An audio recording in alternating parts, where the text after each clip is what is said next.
নীরব দর্শকের মতো সরকার বলবে আমরা পারিনি, এই দায়িত্ব উনি এড়াতে পারেন না। মিডিয়াতে প্রথম আলো এবং ডেইলি স্টারের হামলাকে জায়েজ করার জন্য যাদেরকে বলা হচ্ছে ইন্ডিয়ার এবং স্বৈরাচার দোসরের ট্যাগ লাগানো হচ্ছে, তারা দায় সরা গেছেন। আপনি তো এই দায় রাষ্ট্র এড়াতে পারে না। কিন্তু প্রধান উপদেষ্টার বাসভবন আর প্রধান উপদেষ্টার যে কার্যালয়, এর মাঝামাঝি প্রায় 1 কিলোমিটার দূরত্বের মধ্যে, এবং সেখানে শাহবাগ থেকে ঘোষণা দিয়ে যারা আসলো এই প্রথম আলো ডেইলি স্টারে, সরকারের কাছে নিশ্চয়ই এই তথ্যগুলো ছিল। এবং সেই জায়গা তো শুধু পুলিশ না, যৌথ বাহিনী মাঠে রয়েছে, তারা কোথায় ছিল?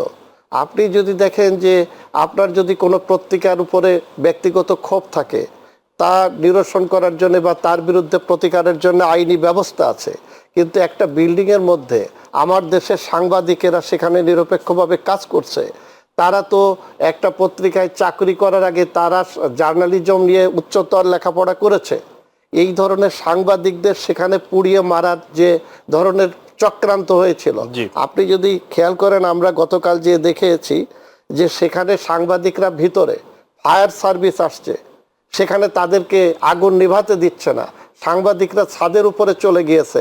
এবং ভয়ঙ্কর হচ্ছে তথ্য যে আমাদের দেশের প্রখ্যাত সাংবাদিক, যিনি গণতন্ত্র এবং সুশাসনের জন্য সবসময় সোচ্চার, নিউ এজের সম্পাদক নুরুল কবির, তিনি সেখানে ছুটে গিয়েছিলেন।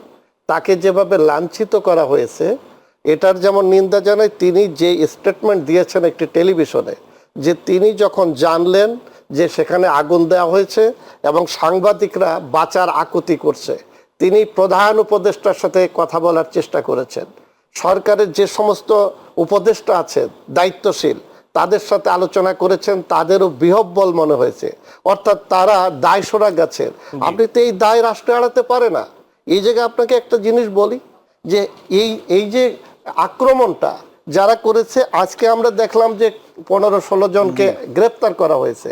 তারা লুটপাট করেছে, তারা এখানকার লুটপাটের টাকা দিয়ে টিভি, ফ্রিজ এগুলো কিনেছে।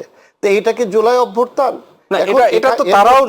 তারাও না, এখন অভ্যুত্থানকারী লোকও না। এখন ধরেন মিডিয়াতে প্রথম আলো এবং ডেইলি স্টারের হামলাকে জায়েজ করার জন্য যাদেরকে বলা হচ্ছে ইন্ডিয়ার এবং স্বৈরাচার দোসরের ট্যাগ লাগানো হচ্ছে। আপনি যদি লক্ষ্য করে দেখেন যে গত 15 বছরে ডেইলি স্টার এবং প্রথম আলো সংবাদপত্রের সাংবাদিক এবং সম্পাদক উভয়ের বিরুদ্ধে কতগুলো মামলা হয়েছে। তাদের বিরুদ্ধে শেখ হাসিনা সংসদে দাঁড়িয়ে যে ধরনের ন্যাক্কারজনক ফ্যাসিবাদের দৃষ্টান্ত রেখে কথা বলেছে।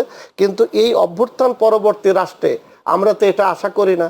আপনি সাংবাদিকদের পুড়িয়ে মারবেন আর সেখানে নীরব দর্শকের মতো সরকার বলবে আমরা পারিনি, এই দায়িত্ব উনি এড়াতে পারেন না।